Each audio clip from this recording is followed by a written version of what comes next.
વિદ્યાર્થી મિત્રો, કેટલાક વિદ્યાર્થીઓની એવી સૂચના હતી કે સર લાસ્ટ યર જે ટાઈમ ટેબલ આપ્યું હતું ને એ ટાઈમ ટેબલ અમને આપજો. બરાબર, સ્કૂલ અત્યારે ઓપન નથી, પરંતુ દર વખતે અમે જ્યારે આપણે સ્કૂલ ઓપન હોય છે ત્યારે આવું ટાઈમ ટેબલ આપણે વિદ્યાર્થીઓને આપીએ છીએ. આમાં ઉપર ટાઇટલ છે રીડિંગ ટાઈમ ટેબલ 2020 ને 21. તમને જે તે ગ્રુપમાં આની પીડીએફ ફાઇલ મોકલવામાં આવશે, તો એ પીડીએફ ફાઇલ પ્રમાણે તમે એની પ્રિન્ટ પણ કઢાવી શકશો અથવા તમારી જાતે તમે તમારા હેન્ડ રાઇટિંગથી એને લખી પણ શકશો. આ એક આદર્શ ટાઈમ ટેબલ છે કે જે સમયમાં જે કન્ફ્યુઝન થાય છે વિદ્યાર્થીઓને કે શું વાંચવું, ક્યારે વાંચવું, કેવી રીતે વાંચવું, કંઈ ખબર નથી પડતી, તો એના માટે સ્ટેપ બાય સ્ટેપ જો સ્માર્ટ વર્ક કરવામાં આવે તો 100% તમે ધારો એ પરિણામ તમે લાવી શકશો. અહીંયા સૌથી પહેલાં ઉપર લખેલું છે નામ,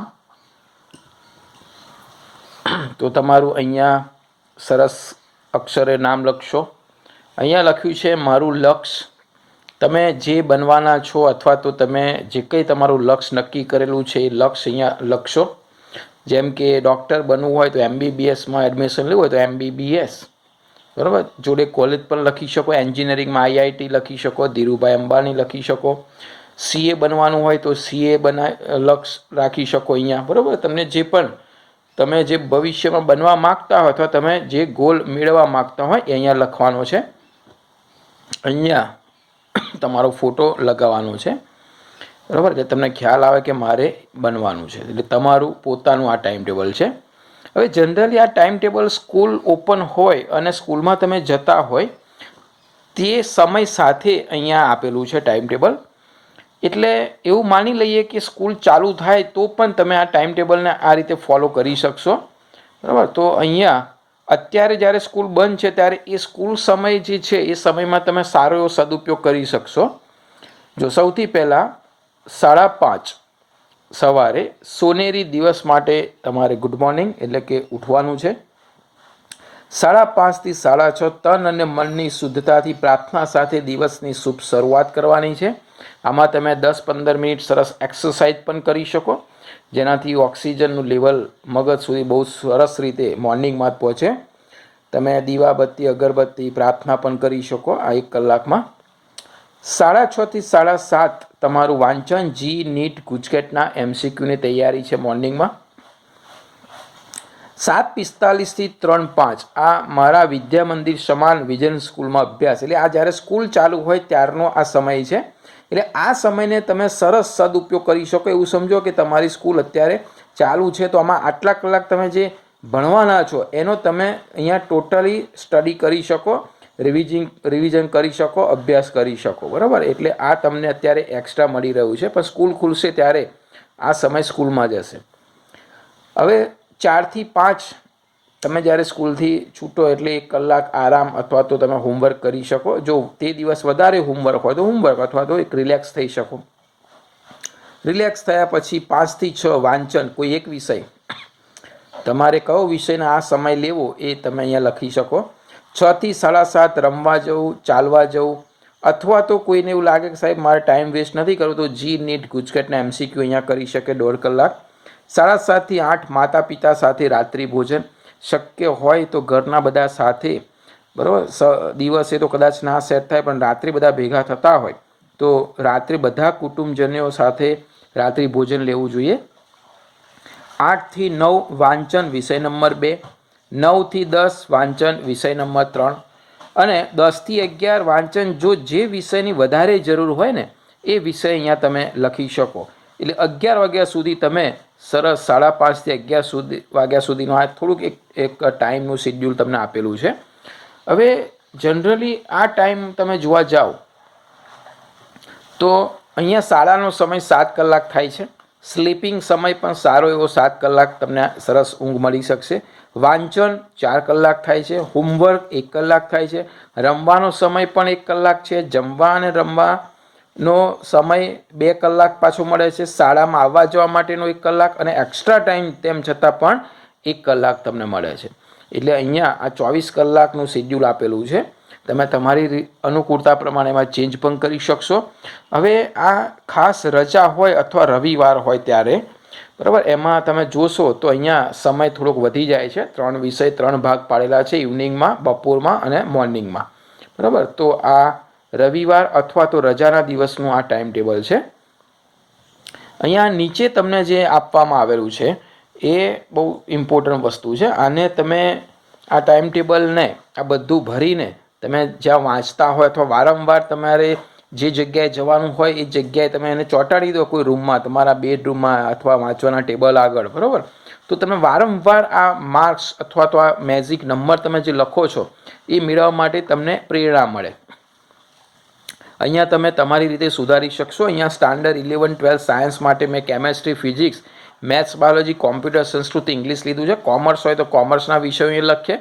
ધોરણ 10 વિદ્યાર્થી હોય તો 10ના વિદ્યાર્થીઓને અહીંયા વિષય લખશે.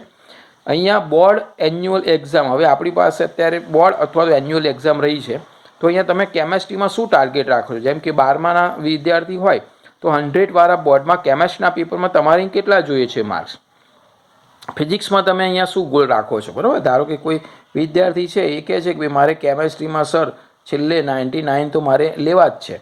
બરાબર, ફિઝિક્સમાં કોઈ એવું કહે કે ભાઈ મારે સર 98 થી 100 અહીંયા મારે જોઈએ છે. મેથ્સ, બાયોલોજીમાં કદાચ તમે એવું કહી દો કે સાહેબ મારે 100માંથી 100 અહીંયા હું પ્રયત્ન કરીશ. બરાબર, કોમ્પ્યુટરમાં પણ હું લગભગ 95 સુધી તો લાવીશ કોમ્પ્યુટર સંસ્કૃતમાં, અને ઇંગ્લિશમાં પણ હું 90 ઉપર તો લાવીશ જ. તો તમે જ્યારે બધે જગ્યાએ 9 આવે ને તો એને ઓલ ઓવર બોર્ડમાં જે રિઝલ્ટ છે બોર્ડમાં એમાં એને A1 ગ્રેડ પ્રાપ્ત થાય. બરાબર, એવરેજ તમારી 90 ઉપર થવી જોઈએ બધા વિષયમાં, તો તમને A1 ગ્રેડ મળે. બરાબર, અને બહુ મોટી વસ્તુ છે કારણ કે 12મામાં ખેડા જિલ્લા અથવા આણંદ જિલ્લામાં માળ 3-4 A1 ગ્રેડ હોય છે.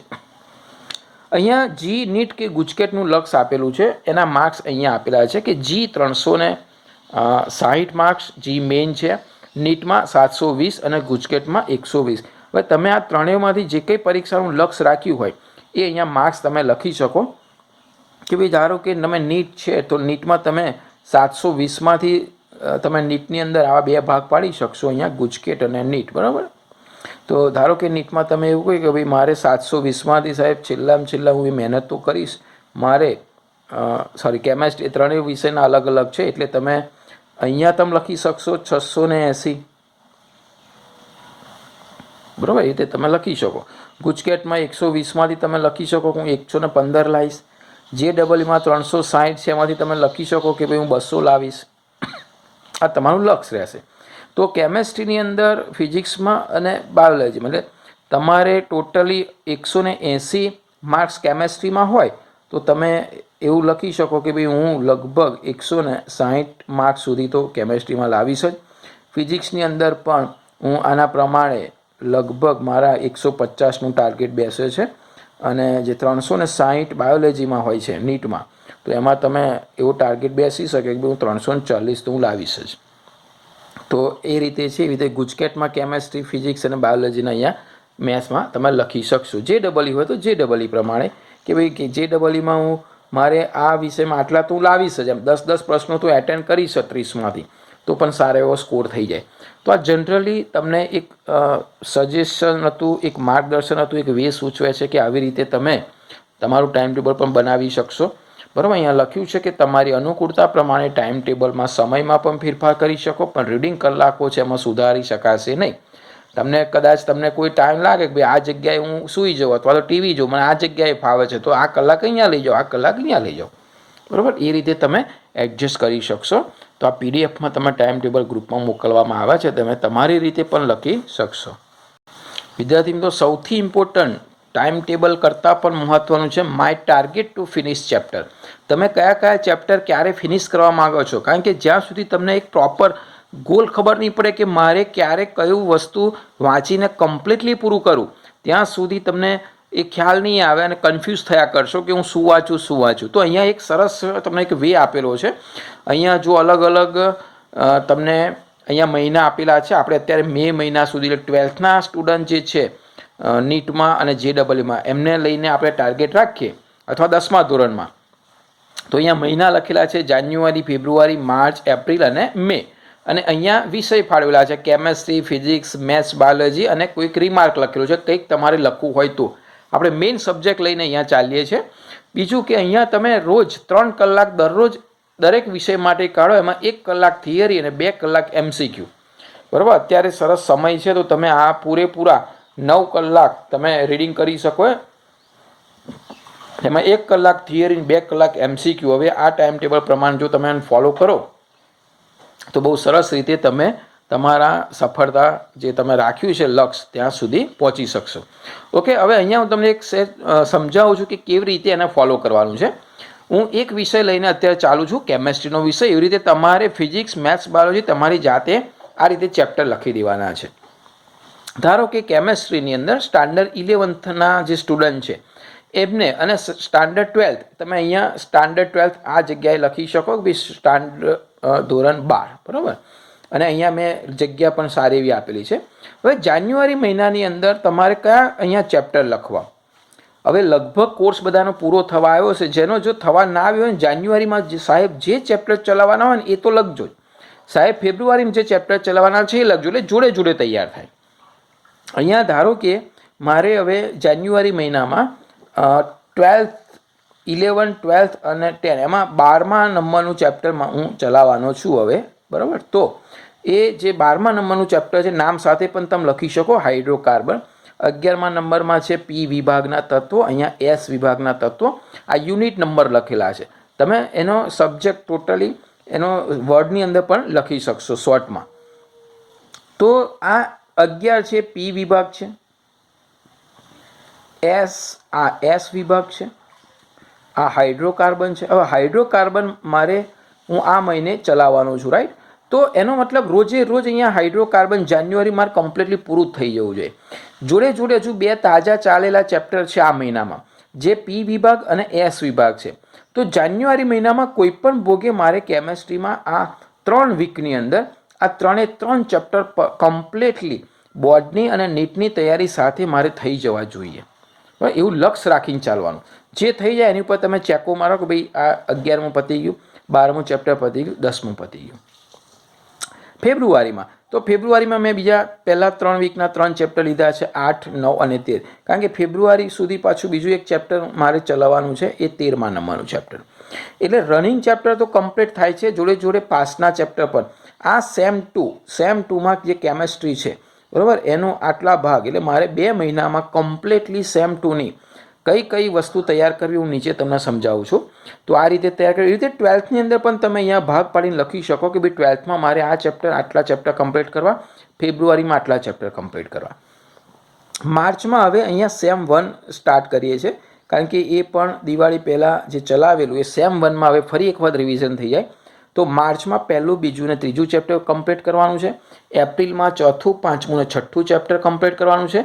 અને મેમાં જે સૌથી લેન્ધી માનું એક ચેપ્ટર છે સંતુલન, તે કમ્પ્લીટ કરવાનું છે. હવે મે મહિનામાં બોર્ડની પરીક્ષા છે, એટલે કે જૂન જુલાઈની અંદર નીટની પરીક્ષાની તૈયારી અથવા નીટની એક્ઝામ આવી શકે. તો એ નીટની એક્ઝામ જે આવી શકે અથવા ગુજકેટ મે પછી આવશે. તો તમારે 12thમાં અહીંયા જે ચેપ્ટર લખેલા છે તે અને 11thના પણ જોડે જે ચેપ્ટર લખેલા છે એ કમ્પ્લીટલી જો મંથલી રિવિઝન થઈ જતા હોય તો તમારે અહીંયા મે મહિનાની અંદર જે બોર્ડની પરીક્ષા છે, છેલ્લે એપ્રિલ મેની અંદર તમે 12મા ધોરણના સ્ટુડન્ટ એવું નક્કી કરી શકો ભાઈ આ ચેપ્ટર અહીંયા ઉપર લઈ લઉં તો એપ્રિલ ને મે ટોટલી હું બોર્ડની તૈયારી કરું 12મા નંબર, બરાબર. તો 12મા બોર્ડની પણ તૈયારી કરી શકાય. આ 12th સ્ટાન્ડર્ડના સ્ટુડન્ટ જે છે એના માટે. પણ 11thમાં માટે તો કોઈ પ્રશ્ન નથી. 11thના સ્ટુડન્ટ તો આ રીતે તમે તૈયારી કરી શકો. 10માના ધોરણના વિદ્યાર્થીઓ પણ એમની રીતે તૈયારી કરી શકશે. હવે 11thના છે એમના માટે ખાસ કે આ રીતે તમે ચેપ્ટર અહીંયા કેમેસ્ટ્રીના મેં બાયફર કરેલા છે. હવે જ્યારે નીટનું પેપર એટલે કે જૂન કે જુલાઈની અંદર જ્યારે નીટનું પેપર આવે ત્યારે તમે ઓલરેડી 11th કમ્પ્લીટલી રિવિઝન સાથે તમે 3 મહિનામાં 4 મહિનામાં તૈયાર કરી ચૂક્યા છો. તો એ નીટનું પેપર જેવા સ્ટુડન્ટો 12મા ધોરણના સ્ટુડન્ટ નીટનું પેપર આપીને આવે એટલે એ નીટનું પેપર તમારે સાંજે કોઈ વિદ્યાર્થી જોડેથી કલેક્ટ કરી દેવાનું અથવા તો ઓનલાઈન પણ મળી રહેશે. એ 2000 નીટનું પેપર જે છે 2021નું એ નીટનું પેપર તમારે લઈ લેવાનું અને એમાં લગભગ કેમેસ્ટ્રી, ધારો કે કેમેસ્ટ્રીની વાત કરીએ તો તમને 20થી શરૂ કરીને 25 સુધીના પ્રશ્નો તમને એ 11માના જોવા મળશે. તો 20થી શરૂ કરીને 25 સુધીના જ્યારે પ્રશ્નો તમને જોવા મળે તો તમે એ આમાંથી જ હશે. તો તમે એ નીટના 2021ના પેપરના 11માના પ્રશ્નો તમે સોલ્વ કરી દો અને જુઓ જો કે તમને કેટલું એમાંથી આવડ્યું છે. તમને ખ્યાલ આવશે કે આ 12થનો પ્રશ્ન છે, આ 11માનો છે. તો એમાંથી જો તમે લગભગ 80-90% પ્રશ્નો સોલ્વ કરી શકશો તો એનો મતલબ તમારું કેમેસ્ટ્રીનું 11મા ધોરણનું નીટ કમ્પ્લીટ પૂરું થયું. પણ એ લક્ષ સાથે તમારે એ ચાલવું પડશે.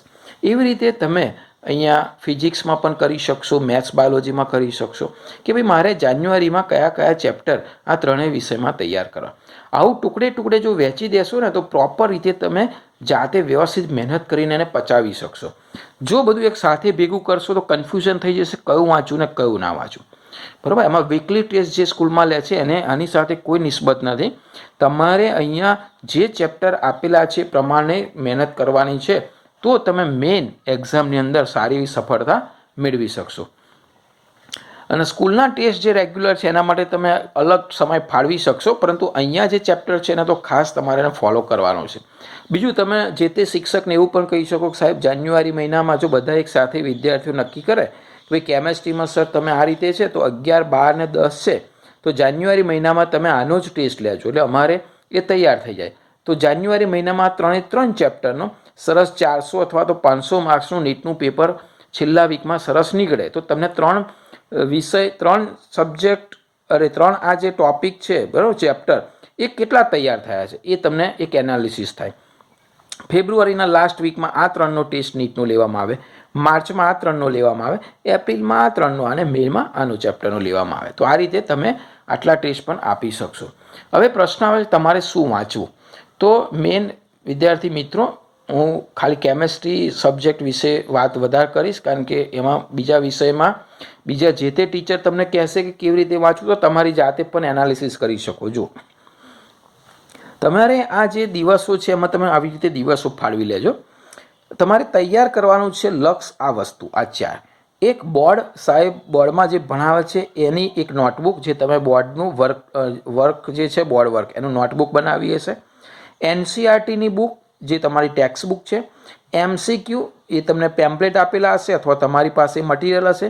અને 10 યર નીટ પેપર છેલ્લા 10 વર્ષના નીટ પેપર ગુજકેટ હોય તો 10 વર્ષના ગુજકેટ પેપર, JEE હોય તો 10 વર્ષના JEEના અને બોર્ડ હોય તો 10 વર્ષના બોર્ડના પેપર. તમે આટલું એનાલિસિસ કરી શકો. આમ તો 10ની જગ્યાએ 5 પણ ઇનફ છે. તો આ તમારું એક લક્ષ્ય છે કે તમારે એક વીકમાં એક ચેપ્ટર તમારે પતાવવાનું હોય તો કેવી રીતે પતે. જો હવે ધારો કે વીકમાં તમે 3 વીક લઈએ મહિનામાં તો સોમ મંગળ તમે બોર્ડ વર્ક કમ્પ્લીટ કરો, કમ્પ્લીટલી બોર્ડ વર્ક થિયરી સાથે તૈયાર કરો. બુધ ને ગુરુ કમ્પ્લીટ NCERTની બુક તૈયાર કરો અને શુક્ર શનિ રવિ તમે MCQ તૈયાર કરો. આ એક સરસ એવી મેથડ છે. ડાયરેક્ટ તમે MCQ લેશો તો ઘણી વખત થિયરી તમારી રિમાઇન્ડ કરવી પડશે. એની જગ્યાએ પહેલાં 2 દિવસોમાં બોર્ડ વર્ક કમ્પ્લીટલી વાંચો, તૈયાર કરો, જાતે લખો, NCERTની બુક રીડિંગ કરી દો અને MCQ 3 દિવસ તમે લો. એટલે તમે ધારો કે અહીંયા જાન્યુઆરી મહિનામાં ધારો કે 12મું ચેપ્ટર અથવા 11મું ચેપ્ટર તમારે તૈયાર કરવું છે તો 11મું ચેપ્ટર જે છે પહેલું વીક તમે 11મું ચેપ્ટર લો તો એ 11મા ચેપ્ટરનું બોર્ડ વર્ક તમારે સોમ ને મંગળ તૈયાર કરવાનું. બુધ ને ગુરુ 11મા ચેપ્ટરની NCERT બુકમાં જે 10-15 પેજ છે તૈયાર કરવાના અને શુક્ર શનિ ને રવિ તમારે P વિભાગના ટોટલી MCQ તૈયાર કરવાના. ત્યાર પછી તમે બીજા વીકની અંદર લો 12મું અથવા તો 10મું. 12મું ચાલતું હશે તો 10મું લો. તો 10મું ચેપ્ટર લો તો એમાં પણ બોર્ડ વર્ક સોમ મંગળ બીજા વીકમાં. પછી આ રીતે આખું તૈયાર કરી દો અને જ્યારે 12મું ચેપ્ટર પૂરું થઈ જાય તો એને ત્રીજા વીકની અંદર લઈ લો. તો એ ત્રીજા વીકમાં તમારા 3 ચેપ્ટર એક મહિનામાં પૂરા થઈ જાય. હવે શું કરશો, દરેકમાં છેલ્લું વીક વધશે ચોથા નંબરનું. તો છેલ્લા વીકની અંદર 3 વીકના 3 ચેપ્ટર 2 દિવસે એક ચેપ્ટર રિવિઝન કરો. બરાબર. એટલે કે સોમ મંગળ તો તમે જે એક ચેપ્ટર લીધું હોય તે એમાં NCERT બુક બોર્ડ વર્ક તૈયાર કરી દો કારણ કે MCQ તો ઓલરેડી તમે તૈયાર કરી ચૂક્યા છો. બીજું મંગળ બુધ ફરી બીજું ચેપ્ટર લો અને સોમ મંગળ બુધ ગુરુ અને શુક્ર શનિ. તો એ 3 ચેપ્ટર જે તમે અહીંયા તૈયાર કર્યા 3 વીકમાં ચોથા વીકમાં ફરી એક વખત રિવિઝન થઈ જાય. કેટલી વખત રિવિઝન થાય જુઓ તમે. અને આટલી બધી વખત રિવિઝન થાય પછી જે તે ટીચરને તમે કહો કે સાહેબ હવે 29, 30 કે 31 તારીખ અથવા તો મહિનાના છેલ્લા દિવસે તમે એ મહિનાના જેટલા ચેપ્ટર છે એનો નીટનો ટેસ્ટ લઈ લો એટલે અમને ખબર પડે કે કેટલું આવડ્યું, બરાબર. તો લગભગ આપણે કેમેસ્ટ્રીમાં એ રીતે ફોલો કરવાના છે કે અહીંયા જે 11થના સ્ટુડન્ટ છે એમને આ 3 ચેપ્ટરનો ટેસ્ટ દર ગુરુવારે તો આપણે લઈશું જે આવશે એ પ્રમાણે, પરંતુ મહિનાના છેલ્લો જે વીક છે એમાં આ 3 ચેપ્ટરનો 500 અથવા તો જોઈએ કે 400 માર્ક્સનો ટેસ્ટ લઈશું. ફેબ્રુઆરીમાં આ 3 ચેપ્ટરનો લઈશું, માર્ચમાં આ 3 ચેપ્ટરનો લઈશું, એપ્રિલમાં આ 3 ચેપ્ટરનો લઈશું. એટલે તમે કેટલું તૈયાર કરેલું છે એ તમારું કમ્પ્લીટલી ક્લિયર થઈ જાય. ટૂંકમાં મે મહિના સુધી 11મા ધોરણનું કેમેસ્ટ્રીનું નીટ 99% તમારું કમ્પ્લીટલી રિવિઝન સાથે તૈયાર થઈ જાય એવું તમે લક્ષ્ય રાખી શકશો. આવું બીજા બધા વિષયની અંદર પણ તમે તમારી રીતે આવી રીતે ટાઈમ ટેબલ બનાવી શકશો. તો આને ફોલો કરો, બહુ ઇમ્પોર્ટન્ટ છે, કારણ કે ટાઈમ ટેબલ તો હજારો લોકો બનાવે છે, ફોલો માત્ર 1% લોકો કરે છે. તો આપણે એને દ્રઢતાથી ફોલો કરીશું. એની હાવ તમારે લક્ષ્ય સુધી પહોંચવા માટે સંઘર્ષ કરવો પડશે, મહેનત કરવી પડશે. હાર્ડવર્કની કોઈ લિમિટ નથી, બરાબર. અને કર્મ એ તમારું મેઇન અત્યારે છે જે એજ્યુકેશનનું કર્મ છે, એને પૂરેપૂરી રીતે એને ફોલો કરવાનું છે, દ્રઢતાથી ફોલો કરવાનું છે. જરૂરી નથી કે 2-3 કલાક વાંચવું, તમે એને અનલિમિટ 2 કલાક, 4 કલાક, 6 કલાક, 10 કલાક, 12 કલાક પણ વાંચી શકો, તમારી ક્ષમતા, તમારી અનુકૂળતા પ્રમાણે, તમારી તાકાત પ્રમાણે, બરાબર. તો આ રીતે ટાઈમ ટેબલ છે, PDF ફાઇલમાંથી તમે તમારી રીતે બનાવી શકશો અથવા સીધી એની પ્રિન્ટ પણ તમે કઢાવી શકશો. ઓકે, તો બેસ્ટ ઓફ લક. કંઈ પણ તકલીફ હોય તો મને વોટ્સઅપ પર મેસેજ કરજો અથવા મને કોલ કરજો. ઓકે.